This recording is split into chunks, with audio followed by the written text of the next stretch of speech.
today we have a foundation routine video, which is probably one of my most requested videos. Like I always tell you guys, I change up my foundation literally probably every day, but this is the routine that I go to most. I'm feeling really happy today, guys. I don't know what it is. I think it's because I've been literally like on house arrest, sick for 4 or 5 days, and this is the first time I'm getting out of the house in 4 or 5 days. Don't know what to do with myself right now. I'm so happy. So that is where I've been. Not that I've been away for a long time, but I haven't posted a video in like 4 or 5 days. Should we say that again? This foundation routine is for people with difficult skin to match. I don't want to say fair skin because I know other people have difficult times finding the right foundation, but this is to show you that you can mix foundations. You can mix drugstore with high-end. You can mix drugstore with drugstore. You can mix pretty much anything your heart desires. Within the last year, I decided to start mixing foundations, and it has literally changed my foundation world. It's a great way to find the perfect texture for your skin as well as color for your skin. So let me know down below if you guys want a whole other video of foundations for people with fair skin, because it has taken me years to find good foundations that actually match my neck. But yeah, this is kind of just walking you through the steps, what I do. Should I do this some more?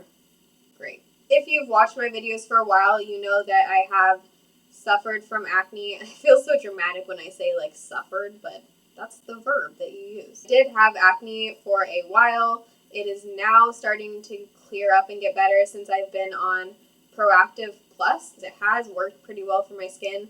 I do still have tons of acne scarring and stuff like on the side of my face, which you'll see in a second.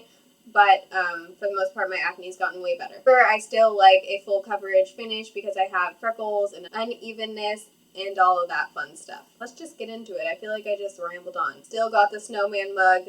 Still in denial that the holidays are over. I only had 1 cup of coffee today, and I feel like I literally had 8. I think I'm just like caffeinated off of life right now. I feel like I start out every video drinking coffee or hiccuping. I know I was getting some comments about the sound. This is my new camera. They put the microphone underneath the camera and there's no input for mic plug. So, I don't know. Let me know if you like the better quality or better sound, because my other camera has better sound and this one has better quality. So, let me know. I always start out by cleaning, moisturizing my face, and then I do use a primer. I use the L'Oreal Magic Lumi primer, which is currently my favorite primer. I kind of always switch them out, but I don't know. I just feel like this one actually makes your makeup stay on longer, you know, what a primer is supposed to do. Basically, since I do have very fair skin, it's really hard to find a foundation that is right. Like, that actually matches my neck without making me, whoa, what just happened? Without making me look like a ghost, or that has the right consistency, that isn't too matte, that isn't too dewy. So what I do is I mix them. So these are my 2 favorites to mix, the Maybelline Superstay and the Kat Von D Lock and Tattoo Foundation. This is in the shade L42. If you're wondering, I'm pretty sure that's the lightest shade. Duh. And this is also the lightest shade, I believe. This is Porcelain Ivory. I also have Sand Beige. They both work if you're mixing them if you have fair skin, so this is just what I use. So basically, I start out with the Maybelline Superstay, and I just put like a 1/4 amount on the back of my hand. Keep in mind that I do like a very, very full coverage face, and I find that when I use the Maybelline Superstay, this is what makes your skin look like skin, not like foundation. And because the Kat Von D is pretty matte, I like to add a tiny bit of like dewiness in there. And I'm just putting like literally half a pump of Kat Von D on the back of my hand. And then what I do is I just mix it with my fingers, and I can kind of tell now by looking if it's going to be too dark or too light. So I can already tell this is too dark for my skin. So what I'm going to do is add a tiny bit more of the Kat Von D because that is lighter. I don't know. It's just kind of practice. You know your skin color, and when you do this every day, if you don't know it, you figure it out. I start by dabbing whatever was on my finger from mixing onto my face, and then I take my flat top kabuki brush and I just stipple it evenly on the back of my hand and then kind of start working that into my skin. And when I apply my foundation, I do like to kind of pat it before blending it. I think it gets into the skin better and gives you more coverage. Because the Maybelline Superstay is in here, you don't have to work too fast. This foundation doesn't dry very quickly. The Kat Von D does, so you get kind of, I don't know, a good medium there to work with. I have this weird setup right now because I just got a new tripod and it is like ginormous, and I don't know why I bought it, but I did, and so now I'm standing. I don't really know how that works. I kind of feel like whenever I stand and film, I have more energy. Does that happen to anyone else? Like, I remember I used to, when I first started YouTube, I used to always stand when I filmed my videos. This is turning into like a total, I don't know what this is, like a vlog? I don't know. Doing the same thing a tiny bit more. It's mixing again. Oh yeah, so when I first started YouTube, I used to always stand when I filmed my videos because I don't know why actually I started doing that, but I don't know, I just feel like I have more pep. You know what I mean?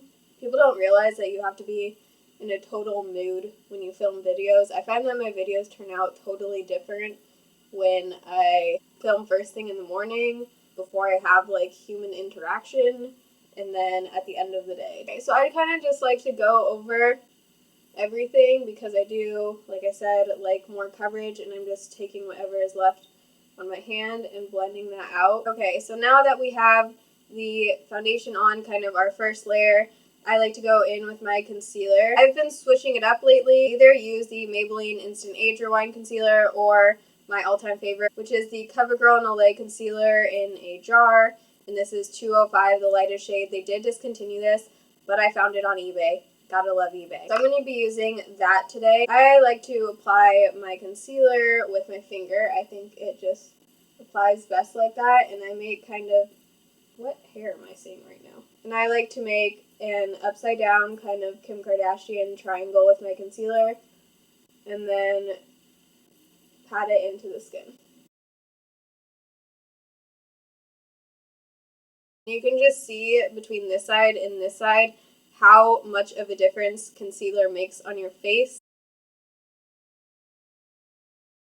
And sometimes if I want more of a highlighted look, I'll bring this down the bridge of my nose and then a little bit on my chin. Favorite powder to set the under eye area is the Rimmel Stay Matte Powder. This stuff breaks me out like no other if I use it all over my face, but I like to set it just in the under eye area, and I'm using the e.l.f. Flat Top Kabuki brush for this. You can get it at Target or online, and I'm literally just patting this on top of the concealer, and this is going to prevent creasing, and it will make your concealer stay on. That's the rest of my face. I kind of always switch up my powder, but the one I've been loving lately because it doesn't break me out and I feel like my skin has actually improved while using this is the Physicians Formula Mineral Wear Talc-Free Face Powder, and this is in Translucent Light. Clearly, I've hit pan, been using it a lot. It's always exciting when you hit pan. To apply this, I just use a big powder brush, and this is from the eBay brush set that I always talk about, literally. Probably my favorite brushes that I have ever used, ever. Super affordable. I'll leave the link down below. No, I didn't get sent it. No, I don't get paid to say that. I honestly really love this brush set.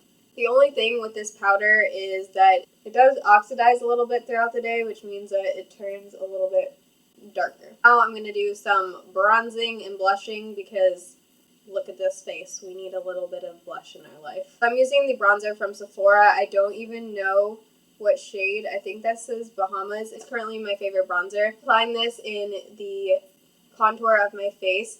So if you make a fish face, this line right there that's created, that's where you want to apply your bronzer.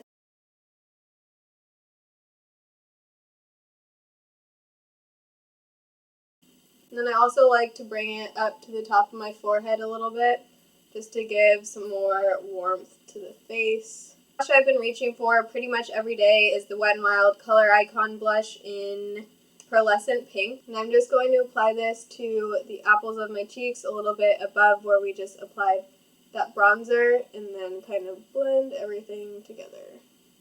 And the brush I'm using is by e.l.f. and it's the complexion brush. Okay, then my favorite part of my foundation routine lately, I've been all about the dewy skin highlighted look, and to achieve that, my favorite product is the Mary Luminizer Highlight by the Balm. You can get this on Outlook, whatever. The link's down below. Sales site, they have awesome deals on makeup. Tons of good brands on there, and you can get it for super cheap. That is where I got mine. So the brush I use to apply this is also in the eBay brush set. It is a tapered highlighter brush. Looks exactly like the Sigma one, but it's $2 instead of $15. This is a super pigmented highlighter, so I literally just lightly tap my brush once, and then we're going to apply it above the blush on our cheekbones, down the center of our face, and Cupid's bow. And this just adds so much to your face, I feel like. It makes everything look more natural in a way because you don't look one-dimensional and matte.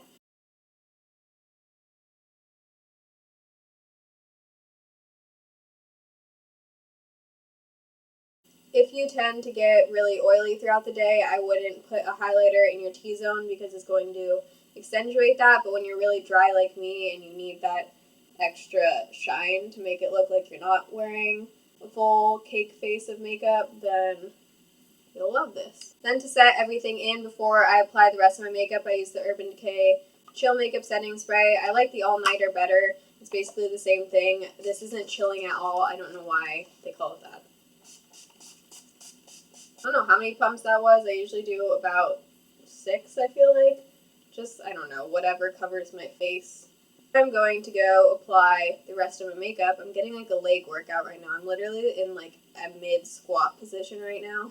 I'm going to apply the rest of my makeup and I will be back. Okay, so I now have the rest of my makeup on. I'm just going to class, so sorry I couldn't give you something more exciting. But comment down below and let me know if you guys want an everyday eye routine video or whatever you want. Let me know. If you enjoyed watching this foundation routine video, click the thumbs up button so I know. Thanks for watching. I will see you guys in my next video. Okay, we're going. Oh wait, screenshot time. Hope it got a winner.